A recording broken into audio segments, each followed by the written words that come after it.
If you regularly print the same area, then you would set that as the print area and everything will be okay. However, if you don't regularly print the same area, but you do want to print different parts of your spreadsheet, then a print area is probably a little bit overkill. But all we want to do is highlight a section and say, let's print that section, please.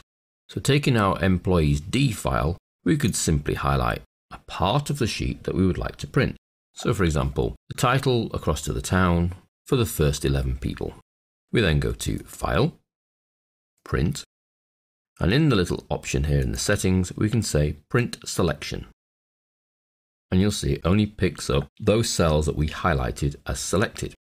Now if we were to select a non-consecutive batch, so I select that range, and then I select another set of cells, so use the Control key and highlight a second set, perhaps not even using the same columns, so you can see I've got that set, and then let's highlight another set. Obviously if you were going to do this for real, those sets would make sense to you. Here we're just randomly picking 3 ranges from within the same sheet. We then go to File, Print. It retains the option that we wanted to print the selection.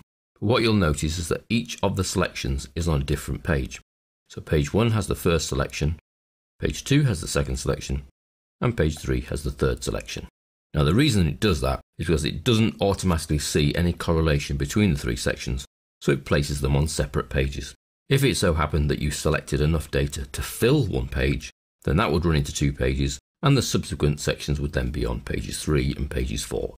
So printing a selection of your spreadsheet, if it's a one-off selection and you don't want to set it as a print area, just requires you to highlight the cells or the columns or the rows that you would like to print, File and Print, Control P will bring you to the same dialog box, and in the settings, make sure you choose Print Selection rather than printing the active worksheets or even the entire workbook.